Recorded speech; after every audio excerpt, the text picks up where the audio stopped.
আসসালামু আলাইকুম সবাইকে। তো আমরা চলে এসেছি আজকে মাওয়া ঘাটে। অনেকদিন ধরে ইচ্ছা ছিল যে মাওয়া ঘাটে যাব, এই মাওয়া ঘাটের একটু ইলিশ ভাজা খাবো, ইলিশের লেজ ভাজা খাবো, কিন্তু যাওয়াই হচ্ছিল না। তো ফাইনালি আজকে চলে এসেছি।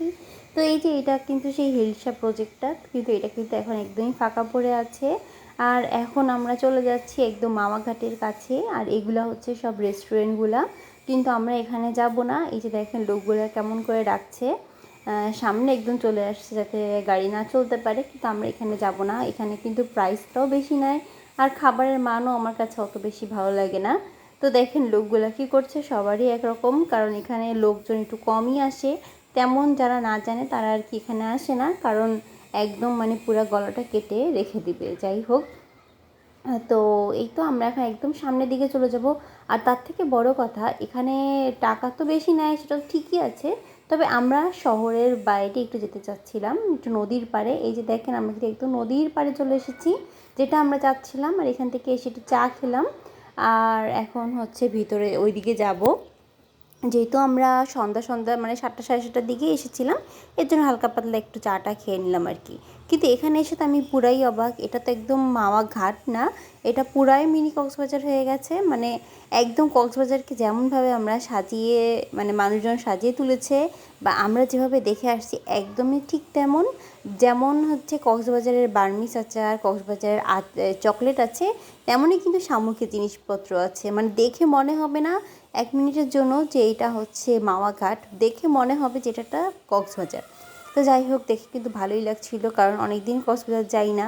তো কক্সবাজারের আবার একটা স্মৃতি মনে পড়ে গেল। আর এই যে এই সাইডটা হচ্ছে মাটির সাইড, মাটির সেকশনগুলোও কিন্তু অনেক সুন্দর সুন্দর জিনিস ছিল, মানে সেম যেগুলো থাকে ওই আর কি, কিন্তু বেশ ভালোই লাগছিল। বেশ একদম ফকফকা আলোতে খুব ভালো লাগছিল।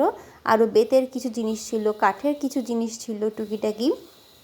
আর ওইদিকে কিন্তু কিছু মানে আর্টিফিশিয়াল ফ্লাওয়ার আছে, মানে গাছগুলা যে ওগুলো আছে। আর এখানে কিন্তু ল্যাম্পও ছিল, তারপর মিরর ছিল, অনেক ধরনের মাটির জিনিসপত্র ছিল যেগুলো বেশ সুন্দর ছিল। মাটির কিছু পট ছিল যেগুলো আমার কাছে খুবই কিন্তু ইউনিক লেগেছে।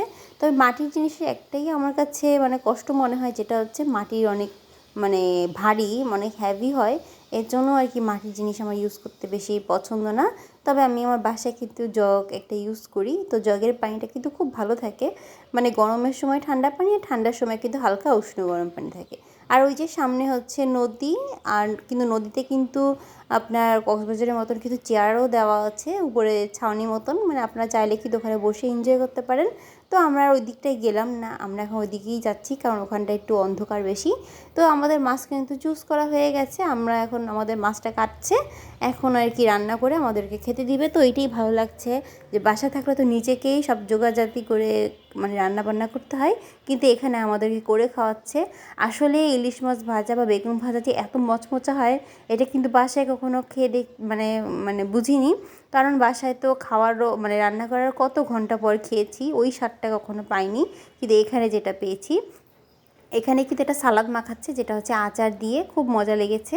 আর এই যে বিখ্যাত সেই ইলিশের লেজা ভর্তা করছে। তো লেজা ভর্তার টেকনিকটাও দেখছিলাম দাঁড়ায়। এখানে সবথেকে মেইন যেই টেকনিকটা হচ্ছে, ওইটা যে ইলিশ মাছ যে ভাজি করে, সেই ভাজি যে গরম তেল আছে সেটা দিয়ে করে। আমার মনে হয় গরম তেলটার জন্যই ইলিশ মাছটা এরকম সফট হয়। আমরা করলে কিন্তু নর্মালি মানে ইয়েটা এরকম জুসি জুসি হয় না, একটু শুকনা শুকনা হয়ে যায়। কিন্তু আমার মনে হয় যে এই হচ্ছে প্রক্রিয়াটা।